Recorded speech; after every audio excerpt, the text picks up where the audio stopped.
What's going on? Snowflarky Zemos here with another Master Duel deck profile. This is my Gemini Negate deck profile. This is just a deck I put together real quick because a lot of the cards were cheap and I had a lot of the cards for other reasons. And the point of this deck here is to make use of Gemini monsters, which are a series of monsters that exist in Yu-Gi-Oh! That are treated as normal monsters while on the field or in the graveyard, but then you can use a normal summon while they're on the field to turn them into effect monsters that have effects. Gives them this interesting synergy where they count as normal monsters and you can use normal monster synergy cards and then make them effect monsters and do some pretty cool effects. And because of my love of normal monsters, they are always cards I've had a fascination with, and they're fairly interesting. This build precisely bases around using them and their ability to be normal monsters so that we can play Champions Vigilance and Fist of the Unrivaled Tenyi as additional column copies of Solemn Judgment, having 9 Solemn S cards, and of course using that to protect powerful floodgates that synergize well with them in order to shut out an opponent. Not a great deck, but good enough to easily rank up through low ranks, up to Platinum with if you play it well. And so let's get into the card by card. Starting off with our monsters, I'm playing one copy of Dark Valkyria. Dark Valkyria is mostly in here because of its 1800 attack and its fairy typing. We are playing There Can Only Be One, so we want a variety of different types in our deck in order for us to be able to have multiple monsters since we can only control one of each type. 1800 is a pretty strong attack. 4 star is nice because it means we can normal summon it even if we don't have Catalyst Field ready to go. And of course, this card has the effect once while this card is face up on the field, you can place a spell counter on it. This card gains 300 attack for each spell counter on it, so that makes it a 2100 attack monster. And of course, you can remove a spell counter from this card to target a monster on the field and destroy that card. So that's pretty cool. Get a counter, destroy a monster, you know, a little Breaker the Magical Warrior effect, but for monsters, get a 2100 attack monster, and overall, pretty solid. Next, we have Crusader of Endymion, which is a spellcaster type, diversifying that type lineup we got here. And of course, Crusader of Endymion is a normal monster while face up on the field or in the graveyard. While this card is a normal monster on the field, you can normal summon it to have it become an effect monster with this effect. And I'm just reading that for this one because all of them have that effect. That way you know exactly how it says on the card. So 1900 attack. If it becomes an effect monster once per turn, you can target a face-up card on the field that you can place a spell counter on. That could be Endymion. That could be an effect monster Dark Valkyria. So do that. Place a spell counter on it, and if you do, this card gains 600 attack until the end of the turn. So, has that synergy with Valkyria, but otherwise it's a 1900 attack beater, which is pretty accessible. Next, we have Heavy Knight of the Flame, which is the best of the level 4 Geminis we're playing in here. When this one you Gemini summon, it at the start of the damage step, if this card attacked a special summon monster, you can banish that monster. So that's non-targeting, non-destruction, banish removal. Great thing to have. Very much like it. And this card is a zombie. So again, we got a nice variety of types here. And 1800 attack is decent on its own.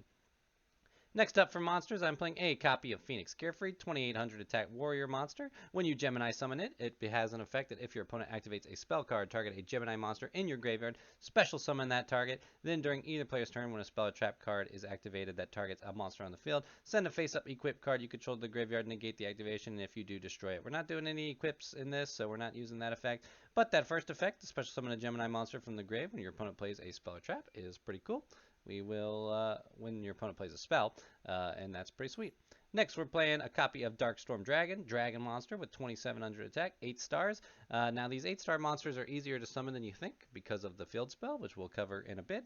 But, Darkstorm Dragon, when you Gemini summon it, once per turn, you can send a face-up spell trap card you control to the grave to destroy all spell trap cards on the field. Also one that situationally comes up, but not too often, and, that's fine, though. The Dragon with 2700 attack is good enough. And then last, I'm playing 2 copies of Polychemy Critter Diox Ogre, a Fiend monster with 2800 attack, 8 stars. Pretty awesome. And of course, when you Gemini summon it, gains these effects. The normal summon of a Gemini monster cannot be negated. Now that's pretty cool. That includes both its regular normal summon and when you Gemini summon it while it's on the field. And once per turn, you can banish a Gemini monster from your graveyard to target a card your opponent controls and destroy it. So a nice little way to pop a card. And, with that, that is our monsters. Next, getting into our spell cards, I'm playing one copy of Terraforming. It adds a field spell from the deck to our hand. Our field spell is pretty important in this deck, so definitely adding a copy of it is great. That field spell, of course, which we are playing, is 3 of Catalyst Field. Catalyst Field is one of my favorite field spells in the game. Really cool card for Gemini decks. It says each turn, 1 level 5 or higher Gemini monster you normal summon can be normal summoned without attributing. So you can just drop Darkstorm Dragon, you can just drop Phoenix Gearfried, or Poly Critter Diox Ogre, which is pretty sweet. And during your main phase, you could also normal summon a Gemini monster in addition to your normal set, which means on any given turn, you can normal summon Dark Valkyria and then immediately Gemini summon it, giving it its Gemini effect on the same turn. Or more importantly, and what we do in this deck is we can just normal summon 2 of the bodies as vanillas to get them on the field. We're trying to really make use of the fact they're vanillas in this build, so something that definitely comes up and allows you to play cards like Card of Demise. And then, of course, once per turn, you can target a card your opponent controls, banish a Gemini monster you control that's treated as an effect monster and has gained its effects until the opponent's end phase, and if you do, destroy that card. So this card is pretty nice. If we Gemini summon Dark Valkyria, we can use its counter, pop a card, and then we can banish Dark Valkyria till the end of our opponent's turn and pop another card. And that's pretty sweet. It also makes your monsters off the field for a little bit so they can dodge getting removed. And that's pretty awesome for protecting cards like Heavy Knight of the Cavalry Flame. So this is a pretty great card all around. Very glad to see it. In addition, we are playing 2 copies of Dimmer Synthesis. This is just terraforming, but specifically for Catalyst Field, because you can add Catalyst Field from the deck to your hand. It does have a second effect where we could add Burnout and a Chemi Critter monster from our deck to our hand. But, Burnout in this build just ain't worth it enough that we're just mostly using it as a field spell searcher. So, that's pretty cool. It does have a second effect that you can banish this card from your graveyard, then target 2 face-up monsters you control, including a Gemini monster that's treated as an effect monster, and has its effects until the end of the turn. Make one of those monsters attack 0, and if you do, the second monster gains attack equal to the first monster's attack. So that's a little useful spell, because if we have 2 Gemini monsters sitting on the field, we can just give one of its attack to the other, and then we can, banish that other one off for Catalyst Field's effect, maybe pop a card, and not lose out on any attack power, because we're giving that attack power to another monster, which is pretty sweet. So that comes up sometimes, and it's pretty sweet. In addition, we're mostly playing draw power for the rest of the cards. 3 Card of Demise. Our Gemini summon and extra normal summon off Catalyst Field is an extra normal summon, so Catalyst Field is nice because we can, if we draw into any more monsters, we can still summon them, which is pretty cool, as long as we haven't committed our second summon. And Card of Demise just digs deep in our deck. We draw until we have 3 cards. At the end, we would discard everything, but most of everything we have is spell and trap cards, so we're going to be setting it all anyway, for the most part. Not bad. Next, we're playing 3 Pots of Duality. This is a card that lets us look at the top 3 cards of our deck, add one to our hand, shuffle the rest back in. But now we can't special summon on the turn. That's fine. Like I said, most of what we're doing is on our turn is normal summoning, even twice. So that negative effect of Pot of Duality isn't bad, and this is important for getting us into our floodgates, or maybe another negate card. That is going to be what secures us a win. And I'm playing 2 copies of Pot of Extravagance. Mostly because I've lately kind of been finding 3 too much. Just something I'm trying with 2, since you can't play it with Demise on the same turn. Extravagance turns our extra deck into card advantage. We banish 6 of these cards face down to draw 2 cards, and that's pretty sweet. Our extra deck is not very useful, so that's the best use we have for it, and a good enough use. Trust me, and that is it for our spell cards. Next, we're looking up at our trap lineup. This is what I'm running currently, given the nature of Master Duel. I'm running 1 copy of Lost Wind. This targets a face-up special summon monster on the field, negates its effect, and also chops its original attack in half. If a monster is special summoned from your opponent's extra deck while this card is in the graveyard, you can set this card and banish it while it leaves the field. We're not playing anything that fully stops an opponent from summoning from the extra deck, so Lost Wind can definitely find a home, and its recursion makes it pretty nice.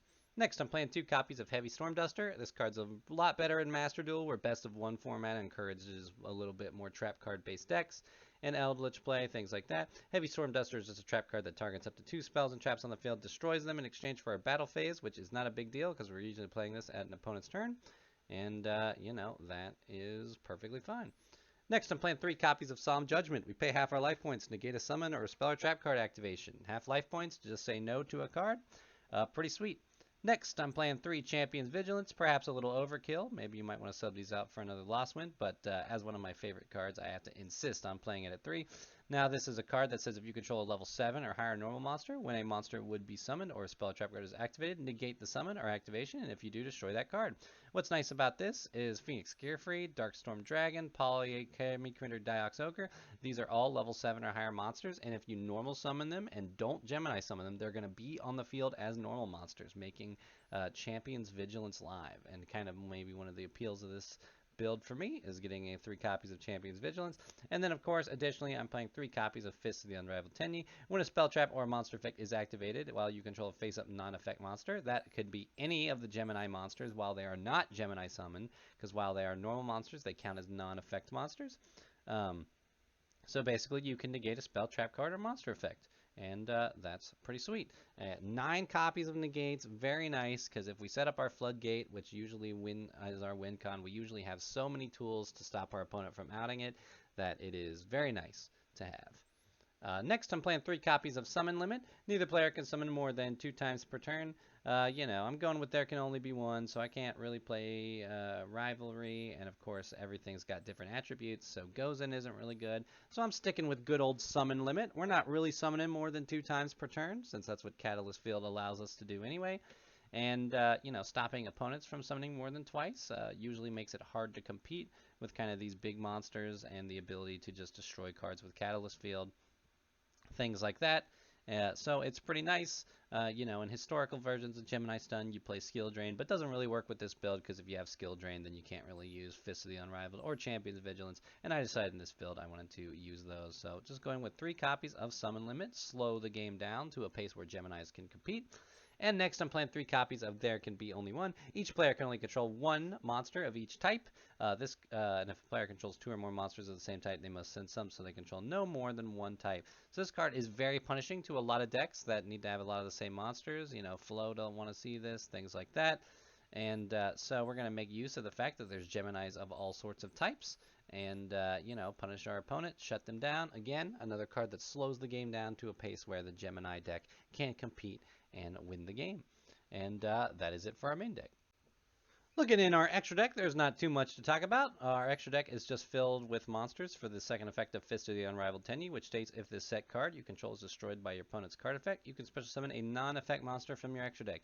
So we've just filled our extra deck with non-effect monsters so that we can always have one even after we've extravagance. I got 2 copies of the Vanilla Invoked Fusion. It's got 3,000 attack. It's a rock, which is nice. The type doesn't block with There Can Only Be One, so that's pretty nice. 3 copies of Master of Oz, 4,200 attack on a non-effect monster. That's pretty awesome. Also, this card looks cool, one of my favorite cards, so a joy to have in the extra deck. 3 copies of Blue Eyes Ultimate Dragon, 4,500 non-effect. This is as big as we can get, and it's pretty good. Pretty solid. Next, 3 copies of Gagagigo the Risen, a card I've had in my collection for my Phantasm Spiral deck. Makes a good target to go into. 2950 is pretty big. Water, Reptile, that's good typing there that intersects. A copy of Gaia Saber, the Lightning Shadow. It's got 2,600 tech, and Master Duel gives it to me for free. And of course, I've got 3 copies of Berserker the Tenyi, a worm monster with 3,000 attack, and just non-effect monsters for the Fist of the Unrivaled Tenyi trap, and that's our extra deck. So here's a replay to show the deck in action. We are going first against our opponent and looking at our opening hand. It is okay. The Terraforming and Catalyst Field is a little bummer because this would be nice if it was a second card. Namely, if we had a Floodgate, this would kind of be the ideal hand. Also, while we can summon 2 monsters, it's not usually what we want to do the most, but we're going to see if we can pull it off. So we're going to start. We're going to play our Terraforming. This will get us a copy of Catalyst Field. Just get it out of the deck. Having an extra Catalyst Field is kind of nice if they get it removed, but we'll see how it goes. So we're going to use our Catalyst Field, summon Darkstorm Dragon, but we're only going to use the 1 summon because we want our Champion's Vigilance to be live because Darkstorm Dragon is currently treated as a normal monster, and we'll take that. So our opponent is going to play Magical Meltdown. So looks like we're up against an invoked list here of some kind. Invoked could be anything. They're going to normal summon Alistair. I'm going to play Champion's Vigilance because I don't want I don't want them to search Magical Meltdown. I don't want to have to deal with invoked Macabre. So they're just going to set 1 card and pass the turn. At this point, I'm going to use Catalyst Field, get an extra normal summon to summon Heavy Knight of the Flame. and then they will special summon their Shaddoll core. So it looks like we got a Shaddoll invoked list. I'm going to use my Gemini summon to Gemini summon Heavy Knight of the Flame, making it an effect monster. And that's nice because now I can use its effect to attack and banish that Shaddoll core, which is pretty sweet, and attack directly with 2700.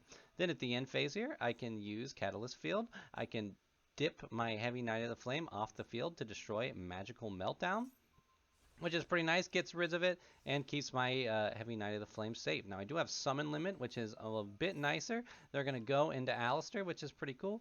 They're going to play Spellbook of Knowledge, drawing some cards. Then they're going to play Invocation, getting their Fusion Summon off with Alistair. I'm going to change Summon Limit right here because I want to have this dealt, I don't want this card to get negated by Invoked Makaba, so I want to play it now before Makaba hits the field, and of course this will be their second summon, so their summoning will be done after, Makaba hits the field.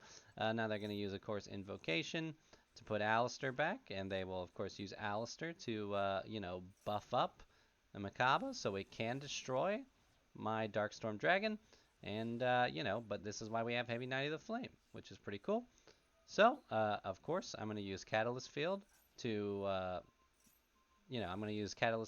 summon Heavy Knight of the Flame as a Gemini. Now, they're going to effect Veiler it because they don't want their card to be removed. That's fine. They got one card in the hand, so I'm going to try Catalyst Field to pop to Makaba, and that's pretty nice. They're going to flip Shaddoll Schism, but, they're not going to use it. They got to wait till the main phase.